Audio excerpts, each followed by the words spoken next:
ॐ ज्ञानतिमिरान्धस्य ज्ञानञ्जनशलाकया चक्षुरुन्मिलितं येन तस्मै श्रीगुरवे नमः।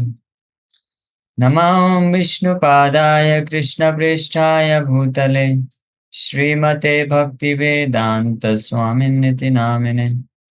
नमस्ते सारस्वते देवे गौरवाणी प्रचारिणे निर्विशेष शून्यवादी पाश्चात्यदेशतारिणे। नमो महावदन्याय कृष्णप्रेमप्रदायते कृष्णाय कृष्णचैतन्यनामने गौरतुसे नमः। जय श्री कृष्ण चैतन्य प्रभु नित्यानंद श्री अद्वैत गदाधर शिवासादि गौर भक्त वृंद। हरे कृष्णा कृष्णा कृष्णा हरे हरे, हरे राम राम राम हरे हरे। हरे कृष्णा। आप सभी भक्तों का हार्दिक स्वागत है आज के श्रीमद् भगवद गीता के डिस्कशन में। तो हम लोग चर्चा कर रहे हैं श्रीमद् भगवद गीता 4th चैप्टर दिव्य ज्ञान, और इसके श्लोक संख्या 7 तक अभी चर्चा किए थे। 7 नंबर श्लोक और 8 नंबर श्लोक पे आज चर्चा करेंगे। तो ये दोनों श्लोक जो है भगवान कृष्ण अपने प्राकट्य अलग अलग युगों में आकर के अवतरित क्यों होते हैं इसका वर्णन कर रहे हैं। तो सबसे पहली बात तो भगवान 7 नंबर श्लोक में बताए कि धर्म की जब ग्लानि हो जाती है, धर्म नष्ट होने लगता है या तो विलुप्त हो जाता है, या धर्म को लोग गलत समझ जाते हैं, या धर्म का जो असली उद्देश्य है उससे लोग भ्रमित हो जाते हैं, उसको पालन नहीं करते हैं, बाकी धर्म के रीति रिवाज को तो पालन करते हैं। तो धर्म के जो रीति रिवाज है उनको सही सही तरीके से पालन करने के बावजूद भी धर्म ग्लानि मानी जाती है अगर धर्म का जो उद्देश्य है वो पूर्ति नहीं हो पा रहा है। तो धर्म का उद्देश्य क्या है, जिसको हाईएस्ट या एसेंशियल प्रिंसिपल ऑफ रिलीजन बोला गया है, और वो है भगवान के प्रति शरणागति को प्राप्त करना, समर्पण को प्राप्त करना। भगवान के प्रति समर्पण या शरणागति का क्या अर्थ है ये हमने कल चर्चा किया था। हालांकि उसके 6 एस्पेक्ट होते हैं, लेकिन दो शुरू के जो दो है वो बहुत महत्वपूर्ण है। कि संकल्प प्रतिकूलस्य संकल्प, अनुकूलस्य संकल्प प्रतिकूलस्य वर्जनम। ये जो अनुकूल है उसको स्वीकार करना, जो प्रतिकूल है उसको रिजेक्ट कर देना। इसके अलावा 4 और हैं। कृष्ण ही परम भगवान है, स्वामी, कृष्ण को अपना स्वामी मानना। कृष्ण जो है सबका भरण पोषण पालन पोषण करते हैं, और कृष्ण सुरक्षा देते हैं। और दैन्य भाव कि मैं बहुत ही तुच्छ हूँ, दैन्य निवेदन करना, दैन्यता का भाव। तो ये 4 और है। तो इस प्रकार 6 धर्म शरणागति के प्रिंसिपल्स उद्देश्य होता है धर्म का। तो ये जब पूर्ति नहीं होता है तो भगवान आत्मानम सृजाम्य हम अपने आप को प्रकट करते हैं। अब आगे एक और टास्क, एक और चीज भगवान बताने जा रहे हैं कि उनके आने का एक और प्रयोजन होता है, एक और कारण होता है। वो क्या है? परित्राणाय साधूनां विनाशाय च दुष्कृतां धर्म संस्थापनार्थाय संभवामि युगे युगे। परित्राणाय साधूनां विनाशाय च दुष्कृतां, to deliver the pious and to annihilate the miscreants, as well as to reestablish the principles of religion. I myself appear millennium after millennium. तो जो पायस है, परित्राणाय साधु नाम, साधु हैं, भक्त हैं, उनको उनको रक्षा, उनका उद्धार करने के लिए, और विनाशाय जो दुष्कृताम, जो दुष्कृतिना है, आसुरी प्रवृत्ति के लोग हैं, उनका विनाश करने के लिए, और साथ ही साथ में as well as to reestablish the principles of religion, धर्म संस्थापनार्थाय, धर्म की पुनः स्थापना करने के लिए, धर्म के सिद्धांतों की भगवान संभवामी युगे युगे, हर युग युग में भगवान अपने आप को प्रकट करता है। I myself appear millennium after millennium, यानी हर युग में भगवान खुद आते हैं, और फिर युगों में अपने प्रतिनिधि को भी भेजते रहते हैं अनेकों। लेकिन हर युग में एक अवतार तो भगवान का होता ही होता है, इसमें कोई संशय नहीं है। तो हालांकि यहाँ से भी हिंट मिल रहा है कि कलयुग में भगवान श्री चैतन्य महाप्रभु के रूप में अवतरित हुए। गीता के इस श्लोक से भी ये पता चल रहा है, क्योंकि भगवान बोले युगे युगे, मिलीनियम आफ्टर मिलीनियम। केवल सतयुग द्वापर त्रेता युग बस में नहीं आते भगवान, कलयुग में भी आते हैं। तभी तो यहाँ पे बोल रहे हैं युगे युगे, हर युग में आता हूँ मैं। और अगर आप देखेंगे कलयुग में तो कौन से ऐसे अवतार आए हैं, तो श्री चैतन्य महाप्रभु ही आए हैं। ये दो कार्य किए हैं। कल की अवतार आते हैं वैसे तो, लेकिन कल की अवतार मोस्टली विनाशाय से दुष्कृताम का कार्य करते हैं। आसुरी प्रवृत्ति लोग को जो है उनका संहार कर देते हैं, और कुछ गिने गिने चुने कुछ एक जो साधु लोग होते हैं तो उनकी रक्षा हो जाती है। लेकिन धर्म संस्थापनार्थाय देखा जाए तो वो श्री चैतन्य महाप्रभु ही किए हैं।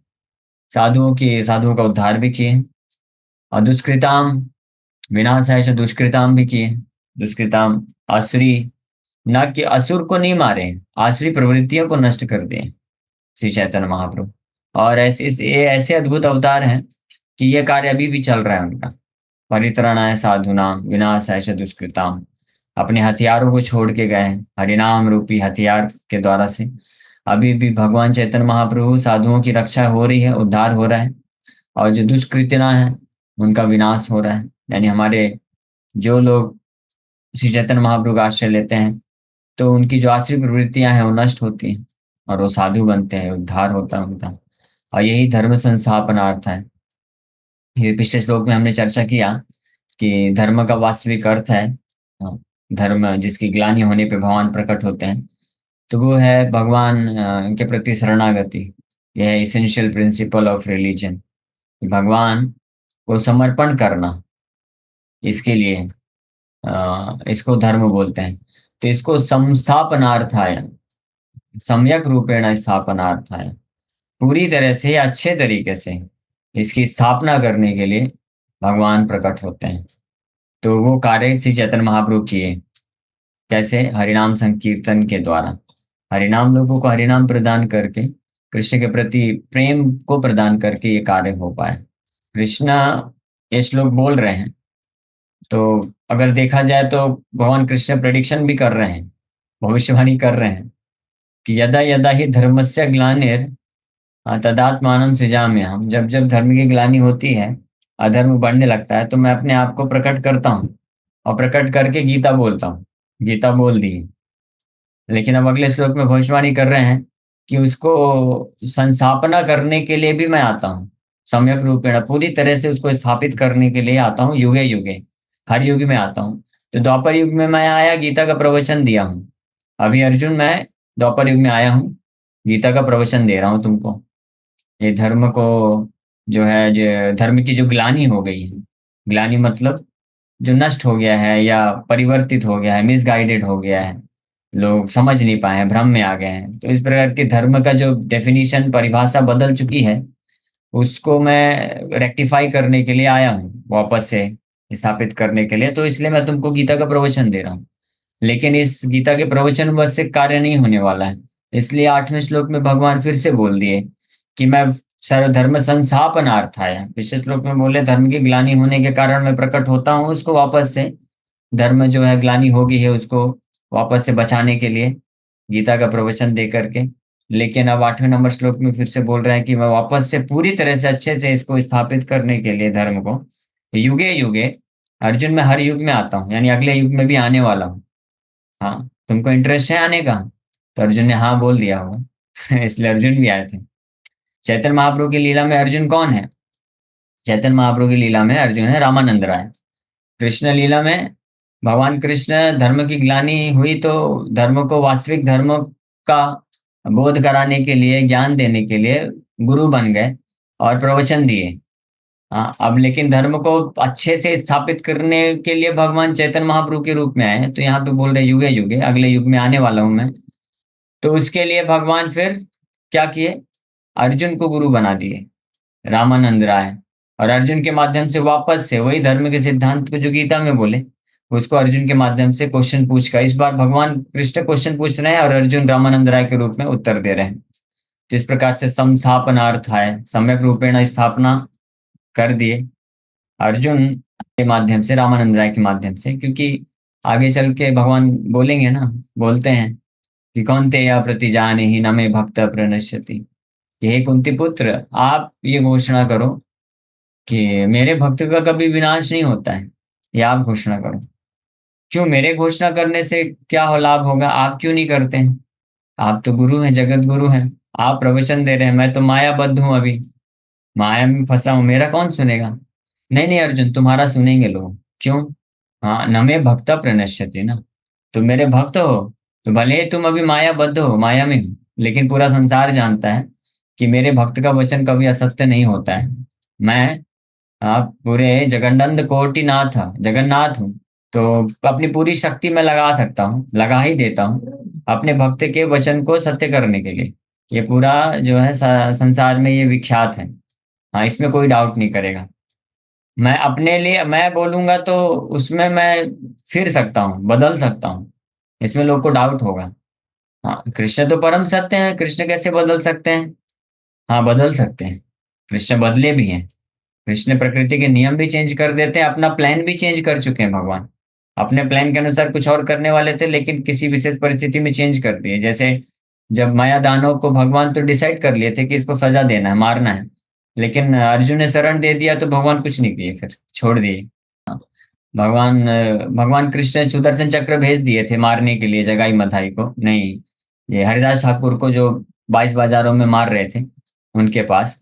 तो अब उनका प्लान तो था इनको मार देने का, लेकिन हरिदास ठाकुर के सामने प्लान फेल हो गया। हरिदास ठाकुर नहीं चाहते थे, तो भगवान को अपना प्लान चेंज करना पड़ गया। तो ऐसा इतिहास में हो चुका है कई बार, भगवान जानते हैं। इसलिए लोग डाउटफुल हो सकते हैं कि अगर कृष्ण बोल तो रहे हैं यहाँ पे, लेकिन कल को कोई इनका विशेष कोई भक्त आ जाएगा, शुद्ध भक्त आ जाएगा, वो कुछ और बोल देगा, तो कृष्ण चेंज हो सकते हैं ना, प्रॉमिस बदल भी सकते हैं। लेकिन अगर कृष्ण के किसी भक्त ने बोल दिया, शुद्ध भक्त अर्जुन जैसा भक्त है कोई, उसने अगर बोल दिया तो फिर भगवान कभी चेंज नहीं होंगे, 100% गारंटी हो जाएगा। तो गीता में कृष्ण बोले तो हो सकता है उसमें कोई डाउट न करे, ऐसा भगवान को संचय हुआ होगा कि कोई डाउट करेगा। तो पूर्ण रूप से संस्थापनार्थाया, मतलब पूरी तरह से स्थापित करने के लिए अपने वचनों को, गीता के वचनों को। अब भगवान नमे भक्ता प्रणश्यति अर्जुन को वहां पे बोले, लेकिन अर्जुन डिक्लेयर कहाँ किए? गीता में तो भगवान ही बोलते चले गए ना, भगवान ही शिक्षा दे दिए। तो भगवान जो है संभवामी युगे युगे, वापस से मैं आऊंगा चैतन्य महाप्रभु के रूप में, और आ करके फिर कावेरी नदी के तट पे रामानंद राय के साथ प्रश्न उत्तर करते हैं, यही सारी चीजें पूछते हैं। हाँ, और अर्जुन वहां पे रामानंद राय जो है के रूप में उत्तर देते हैं, डिक्लेयर करते जाते हैं, बोलते जाते हैं। अब भगवान बोलते हैं यस, ये वो है, यही है, यही है, यस, ये वास्तव है। तो इस प्रकार से धर्म की पूर्ण रूप से स्थापना भगवान कर दिए। हाँ, दूसरे एंगल से देखा जाए तो कृष्ण तो गीता का प्रवचन दे दिए। अभी पूर्ण रूप से धर्म की स्थापना कब होती है? धर्म की शिक्षा भगवान प्रदान की है समर्पण करने के लिए। हाँ, लेकिन ये पूर्ण रूप से कब स्थापित होगा? जब उसको आचरण में करके दिखाएंगे। इसलिए एक्सपर्ट टीचर कौन होता है?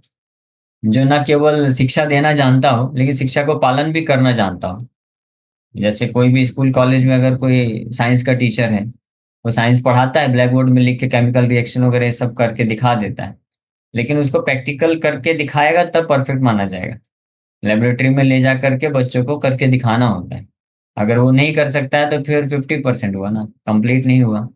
तो भगवान कृष्ण प्रवचन तो दिए, सर्वधर्मान परित्यज्य माम एकम शरणम व्रज, मन मना भव मद भक्तो मद्याजी माम नमस्कुरु, कि सदैव मेरा चिंतन करो, मेरा मुझे प्रणाम करो, मेरा पूजा करो, मुझे ही सब कुछ समर्पण कर दो, पूर्ण रूप से सब अन्य सभी धर्मों को छोड़ करके एकमात्र मेरा आश्रय ले लो। तो ये थ्योरी भगवान शिक्षा दी है, लेकिन फिर अगेन संस्थापनार्थ आया।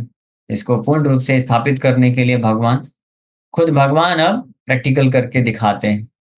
हाँ, अब वो है श्री चैतन्य महाप्रभु के रूप में आते हैं और प्रैक्टिकल करके दिखाते हैं, तो कंप्लीट हो जाता है। उनका शिक्षा देने का जो उद्देश्य है, शिक्षा, शिक्षक का रोल लिए, तो कंप्लीट हो गया।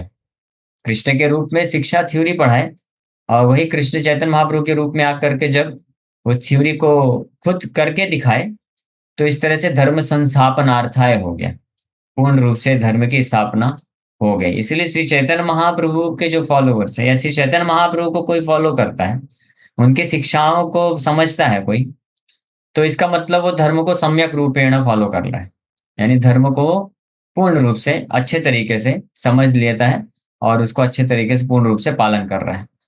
कृष्ण भगवत गीता कृष्ण की भगवत गीता कोई पढ़ता है तो गारंटी नहीं है कि धर्म को अच्छे से समझ पाएगा। हालांकि कृष्ण ने तो दिया है, गीता में पूर्ण ज्ञान है, कंप्लीट है, कोई कमी नहीं है, लेकिन वो थ्योरी बस है। तो व्यक्ति लोग जो होते हैं वो भ्रमित हो जाते हैं, नहीं समझ पाते हैं कृष्ण क्या बोलना चाह रहे हैं। हाँ, वैसे ही संसार में मायावादियों की कमी नहीं है, भौतिकवादियों की कमी नहीं है। तो वो लोग कृष्ण के शब्दों को नहीं समझ पाते हैं, मिसअंडरस्टैंड कर जाते हैं। अर्जुन अर्जुन नहीं समझ पाए।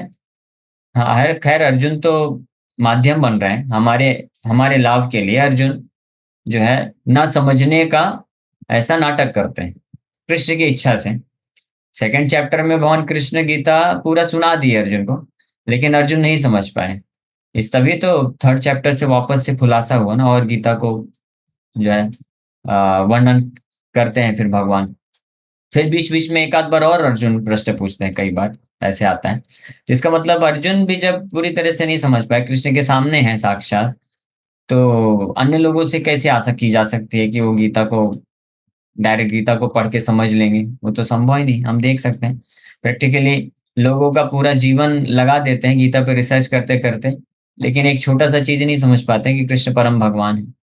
भगवान गीता में चीख चीख के बोल रहे हैं, चिल्ला चिल्ला के बोल रहे हैं भगवान, अरे मैं परम भगवान हूँ भाई, स्वीकार कर लो। और क्या क्या प्रूफ दूं मैं? जितने भी ग्रह नक्षत्र हैं वो मेरी शक्ति से चल रहे हैं, मैं उनके अंदर हूँ। हाँ, इंद्र चंद्र वरुण सब देवता लोग जो है मेरी आज्ञा से अपना अपना कार्य कर रहे हैं, हम आदि ही देवा नाम। जिस प्रकार से भगवान बहुत सारी चीजें, और इतने में भी कन्विंस नहीं होंगे तो भगवान विराट रूप भी दिखा दिए, सब दिखा दिए कि देखो मेरा एक जो विस्तार विराट रूप है वो मेरे से उत्पन्न हुआ है। उस विराट रूप में पूरा ब्रह्मांड है, सारे देवी देवता वहीं पे स्थित हैं, वो अपने अपने अंश होकर के इस विराट रूप के एक अंश के रूप में वो अपना अपना कार्य कर रहे हैं। तो मैं परम भगवान, परम नियंता हूँ। तो इतना सब समझाने बताने के बाद भी लोग कहाँ समझ पा रहे हैं? स्वीकार, अब कुछ लोग समझ भी ले रहे हैं तो फिर भी समर्पण कहाँ कर पा रहे हैं? किसी को पता ही नहीं, हिंट ही नहीं मिल पा रहा है कि भगवान जब ये बोल रहे हैं मन मना भव मत भक्तो, तो इसका अर्थ क्या है, इसको करना क्या है प्रैक्टिकली? हमेशा ऑलवेज थिंक ऑफ कृष्ण, हमेशा कृष्ण का चिंतन करो। कैसे चिंतन करें 24 घंटे? बोलते ये संभव नहीं है, कृष्ण ने जो गीता में बोला है वो इम्प्रैक्टिकल है। हाँ, कुछ लोग यहाँ तक बोल देते हैं कि गीता में जो भगवान कृष्ण बोले वो इम्प्रैक्टिकल है। क्यों इम्प्रैक्टिकल लग रहा है? क्योंकि किसी ने करके दिखाया नहीं अभी तक इसको कैसे करना है बहुत सरल, इम्प्रैक्टिकल नहीं है, बहुत ही प्रैक्टिकल है, और बहुत सरल भी है, दोनों चीज है। तो कृष्ण इसलिए खुद आए चैतन्य महाप्रभु के रूप में दिखाने के लिए कि मैंने जो गीता का प्रवचन दिया था 5,000 साल पहले, तो उसमें मैंने कुछ इम्प्रैक्टिकल नहीं बोला, कुछ भी अव्यवहारिक चीज नहीं बोला है मैंने। 24 घंटे मेरा स्मरण करने के लिए मैंने बोला ना, तो वो पॉसिबल है, वो संभव है। गीता में हालांकि भगवान ये उदाहरण भी दिए कुछ, कि ऐसे पूता बहवो पूता मत भावमागता, हाँ, ज्ञान तपसा, कि इस प्रकार के ज्ञान और तपस्या का पालन करके भूतकाल में अर्जुन बहुत सारे बहवा बहवा मतलब बहुत सारे शुद्ध भक्त मेरा सतत चिंतन करके मेरे धाम को प्राप्त किए, ऐसा भगवान बोले भी। लेकिन फिर भी लोग जो है कलयुग के निवासी हैं, तो लोग इसको समझ नहीं पाए, इम्प्रैक्टिकल समझ रहे थे, अव्यवहारिक है। तो भगवान फिर डिसाइड किए कि धर्म की सम्यक रूपेण स्थापना करना है, संस्थापनार्थ संस्थापनार्थाय। तो इसलिए बोले कि अब आता हूँ चैतन्य महाप्रभु के रूप में आकर के फिर जो बोले उसको प्रैक्टिकली करके दिखाया कि मन मना भव मत भक्तो, ऑलवेज थिंक ऑफ कृष्णा, हमेशा कृष्ण का स्मरण करने का अर्थ क्या है, ये चैतन्य महाप्रभु शिक्षा दी। कैसे? कीर्तनिया सदा हरि, कि सदा अगर कोई हरि नाम लेता है तो हाँ सदा जो है कृष्ण का स्मरण कर रहा है। और हरि नाम सदा लेने के लिए कौन ले सकता है? हाँ, who is qualified to chant the holy name of Krishna all the time? कौन व्यक्ति योग्य है भगवान के नाम का सतत नाम जप करने के लिए, स्मरण करने के लिए? जिसके पास कृष्ण के प्रति प्रेम होगा वही कर सकता है ना। तो तरीका भी भगवान बताए, महाप्रभु तरीका बताए। तरीका ये है, देखो जो मैं बोला था मन मना भव मत भक्तो, वो ऐसे करना है, इसलिए प्रैक्टिकल है। लेकिन सरल नहीं है, फिर कोई बोलेगा लेकिन सरल नहीं है, ठीक है समझ गया, प्रैक्टिकल तो है, व्यवहारिक रूप में कर सकते हैं, हरे कृष्णा जप, आपका स्मरण चिंतन होगा 24 घंटे, लेकिन सरल कहाँ है ये? तो महाप्रभु बोले नहीं, ये बहुत सरल है। कैसे? देखो मैं करके दिखाता हूँ, और अपने सभी भक्तों के साथ करके दिखाए। कृष्ण के प्रति प्रेम होने से ये सरल हो जाएगा। तो प्रेम तो हमारे पास नहीं है। प्रेम तो आप दिए ही नहीं, गीता में तो आप बस शिक्षा दिए प्रेम। तो इसलिए महाप्रभु ने ठीक है चलो मैं प्रेम देता हूँ। तो कृष्ण के पास जो प्रेम है वो प्रदान किए। इसलिए नमो महावदन्याय बोलते हैं रूप गोस्वामी। महावदन्याय मतलब सबसे बड़े दानी है। क्यों सबसे बड़े दानी है? क्योंकि क्या दान दे रहे हैं? कृष्ण प्रेम प्रदायते। प्रदायते मतलब प्रकृष्ट रूपेण दायते। पूरी तरह से कृष्ण का प्रेम प्रदान कर रहे हैं, दे रहे हैं दान में। हाँ, without any charge, free of cost. और कैसे लोग को दे रहे हैं? दीनहीन यतचिलो हरि नाम उद्धारिलो तारा साक्षी जगाई मधाई। दीनहीन, दीन मतलब गरीब से गरीब। कैसे? पैसे में गरीब? नहीं नहीं, पैसे में नहीं। पुण्य में, सुकृति में जो गरीब लोग हैं, पापी लोग हैं, पापी लोगों को दीन बोला जाता है। दीनहीन, भक्ति से हीन है, पुण्य से दीन है। ऐसे गरीब लोग जो इस कलयुग में जो फिल्टर होके आए हैं, हम सब उसी कैटेगरी के हैं। तो ऐसे लोगों को दीनहीन यत छिलो, यत मतलब जितने भी हैं, हाईएस्ट सर्वश्रेष्ठ कैटेगरी के जितने भी दीनहीन लोग हैं, वो सबको हरिनाम के द्वारा उद्धार ही लो। सबको हरिनाम प्रदान करके उद्धार कर दिए। और उसके साक्षी के रूप में दे रहे हैं। साक्षी मतलब एक गवाह दे रहे हैं, जगाई मधाई। हाँ, लेकिन इसके अनेक उदाहरण हैं। और ये इस्कॉन वही उदाहरण है। रूपा जी बोले कि नित्यानंद प्रभु डिलीवर्ड वन जगाई मधाई, वन सेट ऑफ जगाई मधाई। But by the mercy of Lord Nityanand Prabhu and Shri Chaitanya Mahaprabhu, this ISKCON movement is delivering thousands of जगाई मधाई। ये हजारों हजारों जगाई मधाई का उद्धार कर रहा है ये हरे कृष्ण मूवमेंट। अपना नाम कभी प्रभुपाद जी नहीं बोले। देखिए, इसको बोलते हैं प्रामाणिक आचार्य, इतने विनम्र हैं। प्रभुपाद जी खुद सब कुछ किए, प्रभुपाद जी ही सबका उद्धार किए हैं वास्तव में। अदरवाइज कहाँ योग्यता थे किसी के पास? हाँ, लेकिन प्रभुपाद जी क्या बोल रहे हैं कि नित्यानंद प्रभु, जो नित्यानंद प्रभु 500 साल पहले एक जगह मध्य का उद्धार किए, वही नित्यानंद प्रभु अब हरे कृष्ण मूवमेंट के द्वारा हजारों जगह मध्य का उद्धार कर रहे हैं। तो आप क्या कर रहे हैं? ऐसा प्रश्न अगर उठेगा तो प्रभुपाद जी बोले कि मैं तो जस्ट इंस्ट्रूमेंट हूँ उनके हाथ में, मेरा कोई क्रेडिट नहीं है। प्रभुपाद जी एक लेक्चर में बोलते हैं कि many people they come and say Swami ji you have done a great great work, आपने बहुत बड़ा कार्य किया है। हाँ, but I have not done any great work, I have no credit. If at all I have credit, Prabhupada ji बोलते हैं अगर कोई मेरा क्रेडिट है तो वो क्या है? केवल इतना ही है, I have presented the teachings as it is. मैंने श्री चैतन्य महाप्रभु की शिक्षाओं को यथारूप प्रस्तुत किया, दैट्स ऑल। यही मेरा क्रेडिट है। और ये शिक्षा एज इट इज जब प्रदान किया तो चैतन्य महाप्रभु और नित्यानंद प्रभु और सारे आचार्य हमारे जो है जो कई हजारों लोगों को उद्धार किए। तो इस प्रकार से ये जो श्लोक है ये बहुत महत्वपूर्ण श्लोक है। ये प्रेडिक्ट करता है ना केवल कृष्ण, कृष्ण का ही प्रेडिक्शन है, कृष्ण प्रेडिक्ट कर रहे हैं कि संभवामि युगे युगे, इसलिए चैतन्य महाप्रभु का प्रेडिक्शन है कि चैतन्य महाप्रभु के रूप में आकर के धर्म की सम्यक रूपेण स्थापना होती है। रीस्टैब्लिश, इस्टेब्लिश तो भगवान कृष्ण करके गए थे गीता का ज्ञान दे करके, लेकिन रीस्टैब्लिश पूर्ण रूप से किए कौन? श्री चैतन्य महाप्रभु। और न केवल चैतन्य महाप्रभु बल्कि चैतन्य महाप्रभु फिर अपने बहुत सारे सेनापति भक्तों को, आचार्य को भेजते हैं और ये कार्य करते हैं। ओके, तो शिक्षा कहीं पे विराम करते हैं। Thank you very much. किसी भक्त का कोई प्रश्न है तो पूछ सकते हैं। हरे कृष्ण। हरे कृष्णा प्रभु जी। प्रभु जी, हरे कृष्ण। गीता के दूसरे अध्याय में भगवान श्री कृष्ण जी ने कहा है कि हमको सारे इंद्रिय तृप्ति का त्याग करना चाहिए एंड हमें भगवान को शरण जाना चाहिए। ये हम समझ रहे हैं, लेकिन है ना प्रभु जी, ये भौतिक जीवन में इसको उतारने के लिए बहुत ज्यादा डिफिकल्टी हो रही है। तो ऐसे समय में हमको कैसे रहना चाहिए प्रभु जी? तो इसका ऐसा प्रश्न तो कई बार पूछा गया है। उत्तर एक ही है इसका कि हमारे खुद के पास शक्ति नहीं है। हो सकता है, हो सकता क्या है, नहीं है मान लीजिए। बाय डिफॉल्ट सबको मान लेना चाहिए कि हमारे पास शक्ति नहीं है इतना। कौन सी शक्ति? प्रभु जी क्या बात करते हैं? मैं 50 किलो का डंबल उठा सकता हूँ, आपके जैसा थोड़ी ना हूँ केवल। आप तो 2 किलो भी नहीं उठा पाएंगे। वो 2 किलो 50 किलो वाली शक्ति बात नहीं कर रहे हैं। आध्यात्मिक शक्ति की बात कर रहे हैं। हमारे पास कलयुग में लोग बड़े कमजोर हैं, हम सब कलयुग के वासी हैं। कलयुग में लोग कमजोर हैं आध्यात्मिक रूप से, यानी आध्यात्मिक शक्ति बिल्कुल भी नहीं है। आध्यात्मिक शक्ति ना होने के कारण हम अकेले जो है आध्यात्मिक जीवन को पालन नहीं कर सकते हैं। इस बात पे कन्विंस होना चाहिए। इसलिए आध्यात्मिक शक्ति जब जब तक पूर्ण रूप से मैच्योर नहीं हो जाते हैं, तब तक हम अन्य भक्तों की शक्ति के माध्यम से अपने आप को बचा के रखते हैं।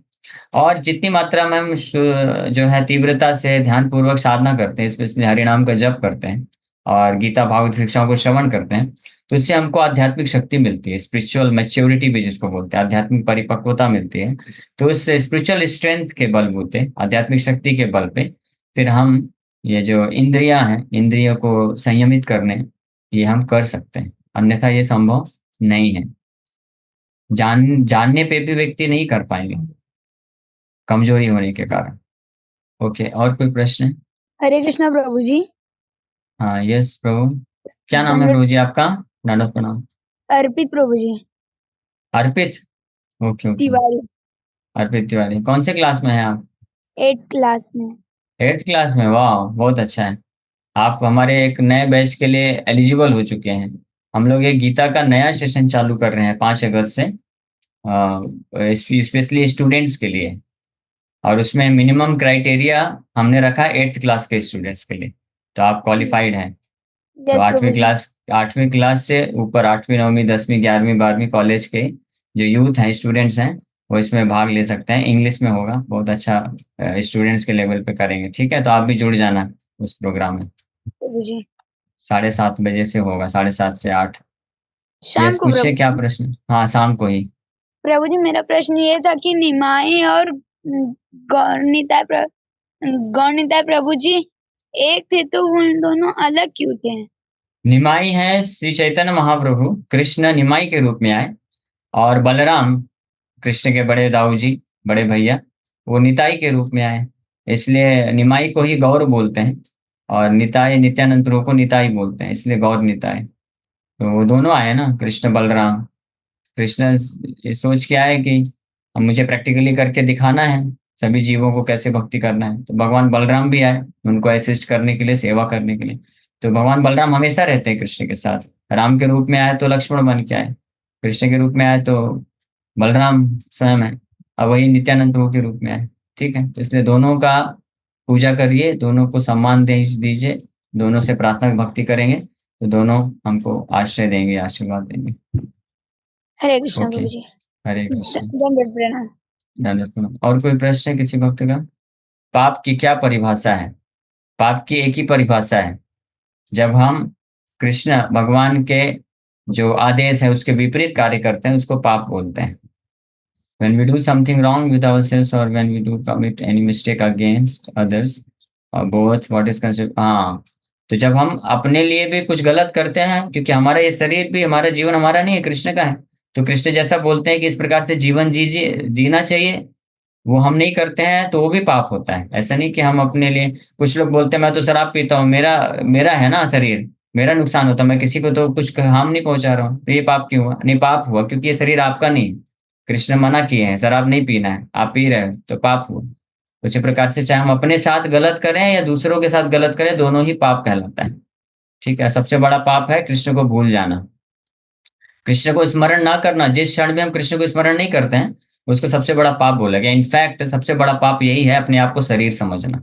क्योंकि जैसे हम अपने आप को शरीर समझते हैं, देहात बुद्धि में रहते हैं, तो देह के लिए सब कार्य करते हैं और उससे भी बहुत सारी चीजें करते हैं, और हमेशा जन्म मृत्यु के चक्कर में फंसे रहते हैं, यही सबसे बड़ा पाप है। इसलिए कृष्ण को सदैव याद रखना, कृष्ण का स्मरण करना, ये सबसे बड़े जो है पुण्य है, सबसे बड़ा पुण्य है, भक्ति जिसको बोलते हैं। ओके, हरे कृष्ण। सोच रहा था बट थोड़ा टाइम कर पूछ नहीं पाया, कई दिनों सोच रहा था। प्रश्न ये है कि एक तो है कि हम हर संडे 64 माला कर लें, महीने महीने में 4 संडे, और एक है कि एकादशी को डायरेक्टली 200 माला कर लें। बेटर क्या रहेगा? दोनों ही बेटर है, दोनों करना चाहिए। हर संडे भी करिए, एकादशी भी 200 माला करिए, तो ज्यादा अच्छा रहेगा ना। एक बार महाराज से ऐसे एक भक्त ने प्रश्न पूछा कि महाराज 16 माला हम करते हैं तो ध्यान पूर्वक नहीं हो पाता है, तो लेकिन मैं जब केवल 4 माला करता हूँ तो बड़ा ध्यान पूर्वक करता हूँ। तो 4 माला ध्यानपूर्वक जप करना ज़्यादा अच्छा है या 16 माला ध्यानपूर्वक ना करना अच्छा है? तो महाराज बड़ा अच्छा उत्तर दिया। महाराज बोले 16 माला ध्यानपूर्वक जप करना सर्वश्रेष्ठ है। 16 माला ध्यानपूर्वक करना अच्छा है, वो करो। तो ऑफ कोर्स आपके शेड्यूल के हिसाब से आप मैनेज कर सकते हैं। दोनों ही अच्छा है। ये संडे संडे करें या तो एकादशी भी 200 माला की, तो एक ही बात है। फिर जहाँ तक हम सुनते हैं ना कि एकादशी माला करने से सैकड़ों गुना अधिक फल मिलता है। हाँ, सही बात है, वो है। और हाँ, धाम वो में तो है, जाकर सही बात है। हाँ, धाम में और एकादशी के दिन या मंदिरों में भी 1000 गुना ज़्यादा फल बताए गए हैं। लेकिन इसका उद्देश्य क्या है? ये वास्तव में भगवान का ट्रिक है। ट्रिक का मतलब ऐसा नहीं कि भगवान झूठ बोल रहे हैं, यह है सत्य। लेकिन ट्रिक मतलब भगवान इससे हमको प्रेरित करना चाहते हैं, ताकि हम ये इस तरीके से प्रेरित होकर के चालू करें। कीर्तनीय अल्टीमेट उद्देश्य कीर्तनीय सदा हरि, 24 घंटे तक लेके आना है भगवान को। इसलिए भगवान बीच बीच प्रलोभन देते हैं। अरे जन्माष्टमी में अगर आप लोग ज्यादा नाम जप करोगे 1000 गुना फायदा दूंगा। एकादशी में भी बम्पर ऑफर है। धाम में जाकर के बम्पर ऑफर है। मंदिर में आओ, ज्यादा नाम जप करो, बम्पर ऑफर है। तो ये भगवान के अच्छे तरीके हैं। और जरूर भगवान देते हैं, गलत नहीं है, भगवान देते हैं। ये भगवान इसीलिए रखे ही हैं बम्पर ऑफर, ताकि हम लोग इस तरह से प्रेरित होकर के भगवान का स्मरण बढ़ाएं और एक ऐसी स्टेज पे आए कि irrespective of Ekadashi, Janmashtami, place, time, place, circumstances, हम कंटिन्यूअस सतत कृष्ण के कनेक्शन में रहें, स्मरण में रहें। That is the ultimate purpose. तो इसलिए हमको प्रयास करते रहना चाहिए, ज़्यादा से ज़्यादा मौके का, जो अच्छे मौके आते हैं उसका फ़ायदा उठाना चाहिए। इससे हम फास्ट प्रोग्रेस करते हैं। ओके, ठीक है। तो इस समय हो गया है। हरे कृष्ण।